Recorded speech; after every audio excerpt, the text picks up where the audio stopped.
Hi, my name is Riaz Patel.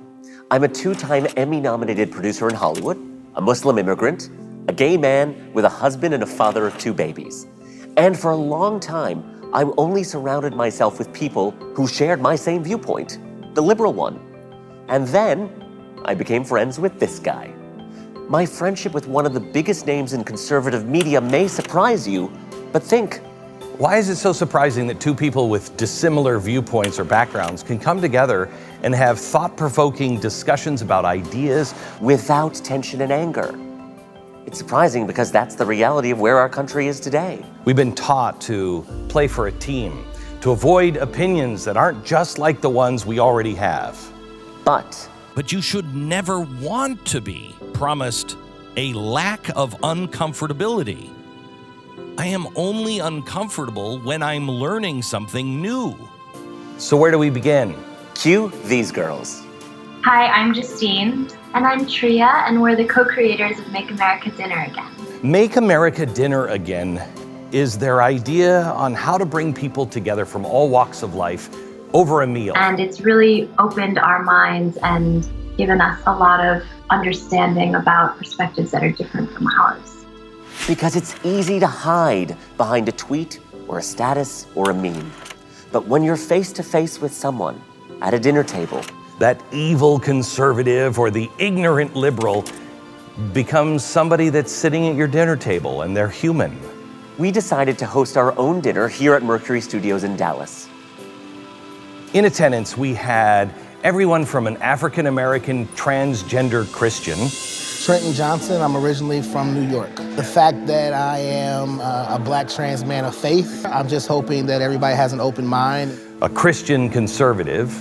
I'm Nick Pitts, and I'm from Clarksville, Tennessee. Obviously, being a Christian, the biblical narrative has shaped my worldview pretty heavily.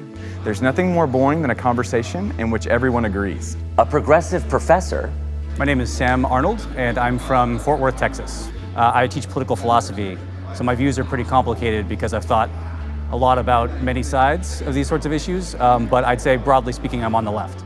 A hip-hop radio station host. He's miking me, oh my gosh. Here we go. Hi, my name is Dee Dee Mcguire, and I'm originally from Seattle, Washington.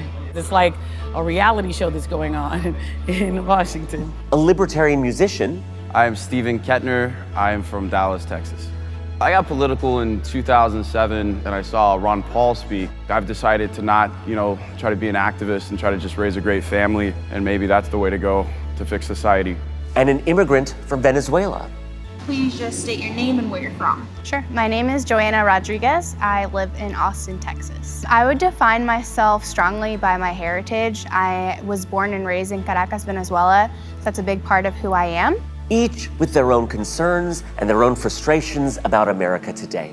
Incivility would be the biggest issue that would be of concern for me. Equality for all people. Immigration right now has had, several friends get deported. I would say what frustrates me is when I see government growing more and more. The tone of the country and the acceptance of the president that we have right now. I'm a bit worried that the left is too obsessed with identity politics, and I'm worried that the right is too enamored of capitalism. From socialism to capitalism, gun control, religion, to the transgender community, we covered everything. I want to show you what happens when a group of people with completely diverse ways of thinking sit down together around a table to eat, to talk, and very importantly, to listen. So let me show you some of the highlights from our discussion. We began by diving into freedom of speech and what technology today means for censorship. We're living in a social media world where everyone just expects you to say something. And to a certain extent, you do want to say something, right? Because it goes back to the old Edmund Burke quote. The only thing necessary for evil to triumph over good is for good men to stay silent.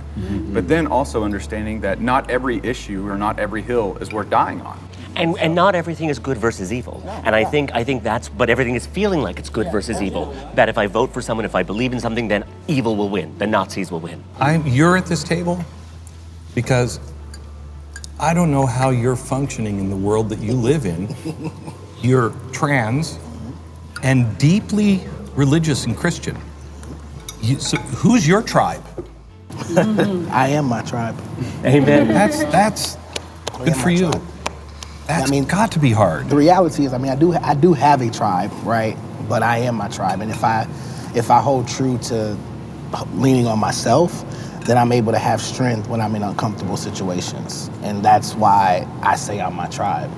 But back to the social media piece, I think what happens with social media is that people have gotten so comfortable with not speaking verbally to one another that we get more comfortable going off on social media about things we're not comfortable talking about face to face. And so when we don't want to talk about these places because we don't want to lose our jobs, or we don't want to be at a dinner table and have an uncomfortable conversation, we lash out on social media. And that's our way of an outlet, but we're not getting anything done.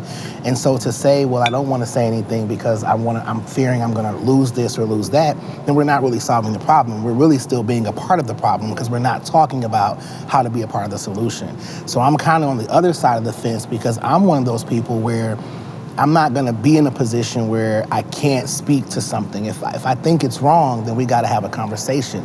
We don't have to argue about it, but we got to be able to say, hey, there's another way to look at this. You want to talk about viewing things differently? This question from Riaz sparked a debate about economic policy in America. What are the fears that you see specifically to groups of to community, to society? What are the worst fears that you see are now more realistic than we would have thought? You're a catastrophist, you don't count. But you would have thought... I just say Venezuela. Yes.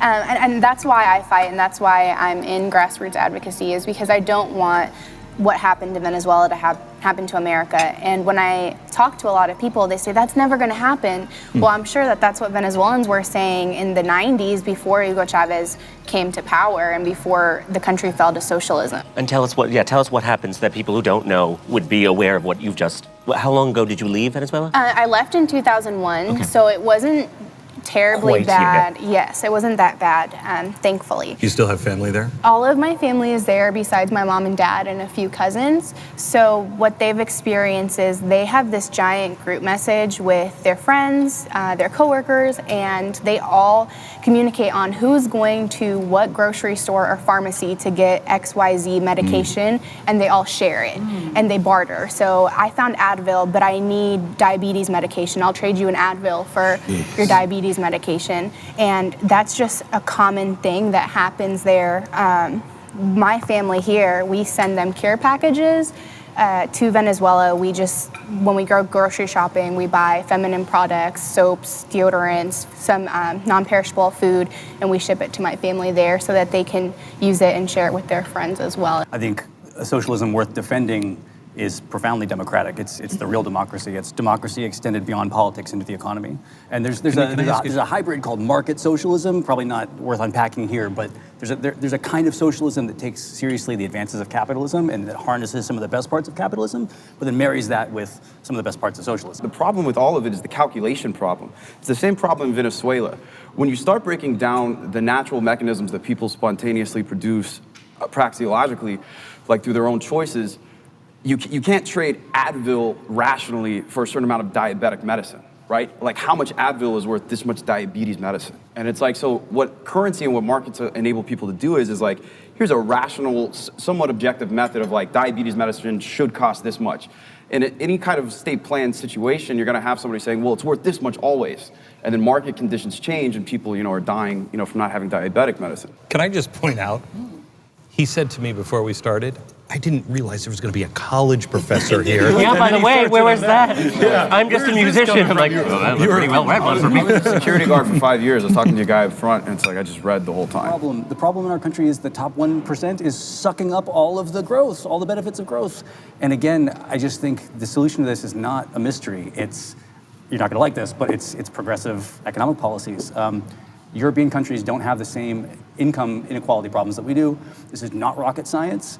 It's a matter of public policy that's well understood. And this is where I see the problem with like Fox News, et cetera, because I think the conservatives have gotten so radicalized in our country, I think, that they have turned the conservative rank and file sort of against the sort of New Deal policies that actually brought shared prosperity to the country in the golden era of capitalism. So I think if you're a fan of capitalism and you're wealthy, you should want to move more towards Denmark, because that's going to keep the peasants with the pitchforks. Glenn, you don't get to, I'm dying to hear his response, because Glenn has written several books in response. I know, Nick was like, let me. I would love to hear your response to that, because to me, I feel so much of the feeling on the other side, towards the other side, but how if you don't, it would just respond. So I kind of am drawn to Yuval Levin, and so Yuval Levin has this phenomenal new book, kind of came out last year. It's called The Fractured Republic, and what he's doing is we suffer from a fractured nostalgia, is what he would say, is that we're trying to apply solutions from the past on both sides of the party here in the future, and I think at the end of the day, we're in a brand new world, and I think all of us are just trying to grow for some familiarity and trying to come up with something new, because we're in an entirely new system whereby we're relying upon innovation, because who would have thought the Googles of the world, nobody would have dreamed of Google 30 years ago, right? You were going to work at GM. And so we're increasingly incumbent upon some of these business leaders to be able to have the freedom to be able to make these jobs and innovations that, yes, they take away jobs in other areas, but they also provide leaps and bounds.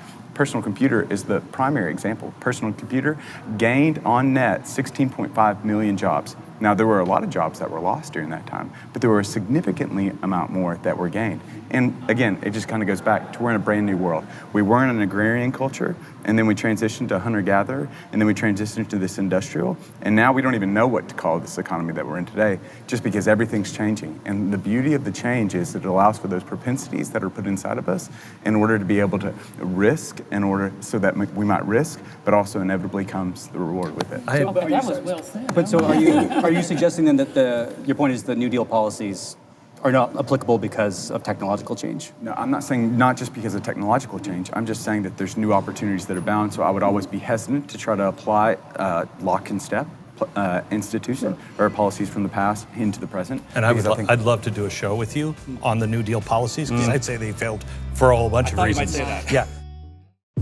I don't agree with arming teachers with a gun. How do you define arming teachers? Making sure that you have a teacher in there, they said, that would, they could carry their gun, and we're gonna train them, and there's gonna be certain ones, and blah, blah, blah. I guess for me, the big discussion has been, I know in the African-American community has said, if I'm an African-American teacher, certainly if I'm a male African-American teacher, and there's been a school shooting, they come in, I'm getting shot. That's a danger. I've never heard that. So we had, I don't think you could get any more diverse viewpoints that we had around this table.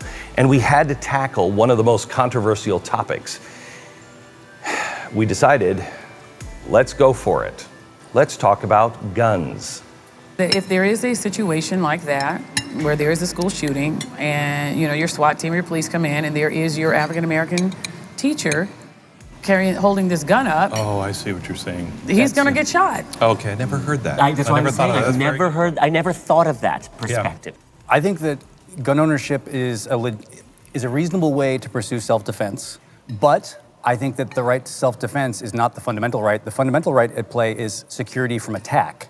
And it's just an empirical truth that the more guns there are in a society, the less secure from attack we are. There's just more violence as gun ownership increases. And so I think is that empirical truth? Okay. We'll have to disagree about that, I guess. No, you can't. No. You said empirical fact. Right, no, I guess what I mean is we'll have to trade sources after. Okay, yeah, all right. But so I think the first best solution is, I'm going to conform to liberal stereotypes here, I think take away guns, do the Australia thing on a massive scale, because the fundamental right is not getting shot or killed. And we'd have a safer society if we had no guns. Now, that's not going to happen politically. So I think then it's a complicated question. In a world where we can't get rid of guns, do individuals have the right then to arm themselves? I don't know what to think about that. I can see why somebody in this situation would want a gun. So can I diffuse this and say what you just said? Second Amendment. This is going to take us forever. You go after the Second Amendment, it could cause a civil war. And that may be in the offing. I don't know. I don't want that. What I want is safe schools, my kids to be safe. I think the problem is that we're missing the obvious solution, which again is get rid of the guns. Maybe this would cause a civil war, but you're not going to get rid of mine. Look, you're not going to get rid of mine. No matter how much we disagree with the person sitting right next to us, and we were on opposite ends, the most important thing is that we never lost sight of our humanity. if I never walked in here and said I'm trans, nobody in here would know. Right. And so there could be someone at this table who's just not disclosing that they're transgender, and we would never know. And I think that that's the piece people need to understand, that there are people that you could literally, every day of your life, be interacting with, working with, and you are probably really great communicating with them and having lunch with them, having dinner with them, walking into the restroom with them, and never once are questioning, are they transgender? Right. But the moment someone tells you they're transgender, then the world goes upside down. Now it's, I don't want to go in the restroom with them. Oh, well, what do they have? What's going on between their legs? Now there's this genitalia question. Well, what does your partner look like? I could very well, I'm married, I have a wife, and she's cisgender, which means she was natural born woman. So I could live my life, and I could walk outside, and me and my wife, and we could walk down the street, and we would be presumed as a heterosexual couple, and no one would ever know anything. But my duty as a Black trans man of faith, I have to stand up for the transgender community, and specifically for the Black transgender community, because we are the most marginalized and one of the most disenfranchised communities that there are. And so I have a responsibility and a duty. So as much as when I first walked into my transition, of course I wanted to be stealth, meaning I didn't want to disclose. I wanted to just navigate, especially being in Texas. I wanted to just live my life. I didn't want to draw attention to myself. I didn't want people to really know who I was and what I was doing, because I was scared for my life. And as I tell people and I share my story, as a Black woman prior to transition, I considered myself on the top of the totem pole. Black women are successful in America. Mm-hmm. I was educated. I graduated from college. I had a stunning career, and I was nobody worried about anything. The moment I transitioned, I went from the top of the totem pole to the bottom automatically. People walk down the street next to me, women clench their purses. People grab their children. Wow. When I'm in my car, I can be pulled over. I'm automatically stereotyped, no matter, it's wow. like, You've been able to walk behind enemy lines. Literally flipped. I'm still educated. I still have a good career, but because I appear different, now people perceive me different. And so I tell people all the time, do you think I really would have chosen to go from the top of the totem pole to the bottom if I had a choice? But this is who I am, you know? You know, I'm struck by Martin Luther King's words. I mean, I've wrestled with this for so long of what am I really afraid of? And what I'm afraid of is us losing each other and losing our humanity. Forget for a moment your views on transgender bathroom laws or gay marriage. I want you to remember Trenton's words, and remember that first and foremost, all he wants to be recognized is as a human being. We keep switching sides on policies. If my guy does it, I'm okay with it. Yeah, right. If your guy does it, it's the end of the world. That's insane. It's all or nothing pendulum. I think each election we try to win it all. And by winning it all, 50% are completely obliterated. And it's now coming down, is it dice? Like, who's going to be in this year? And who's going to be in for 8 years? And play that out. Yeah. If you want your side to win, close your eyes and think, okay, my side wins everything. What do you do with the 50% of the country that doesn't want to do that? You can't say anything. You're quiet. You got to now just for 8 years possibly. Or maybe it's just endemic. Maybe it's just the over-politicalization of our culture, right? When was the day that we expected Apple to be able to give us their voice relative to a political opinion? When was the day that politics became the thing that solves all of our solutions? Wasn't the beauty of America was that we had certain propensities within inside of us to be able to solve those solutions? Like it just feels like everything is a political joke. Everything, there's just a political solution. When in actuality, maybe it's not a political problem. Maybe it's just a human problem that can be solved outside of politics. But politics is such big business, and when it goes hand in hand with media, it's unlimited. So what do you think? Can our problems be fixed outside the world of politics? It's kind of the same basic question that our founders asked. Can man rule himself? Well, the first step in answering that question just might be sitting down at a dinner table with somebody who disagrees with you. So let's tear down these walls and let's make America dinner again. What I loved was the idea of people feeling that they could say their opinion, truthfully their opinion, authentically their opinion, backed up with real life experience, and not be shouted down. What a time to be alive, y'all.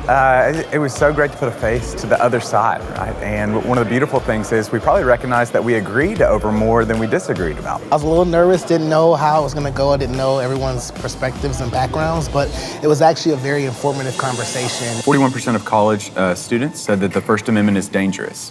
And so That's crazy. Yeah. I loved it. I mean, I thought it was great. I thought it was a lot of fun. I feel like I need to go home and brush up on my history a little bit more.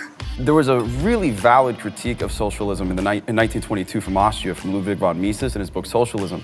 And he unpacks, socialism had been around. It existed long before Marx. Like, the early French revolutionaries were talking about socialism. The Pilgrims. Right. It was really, really a lot of fun. It was great to hear everybody else's perspective.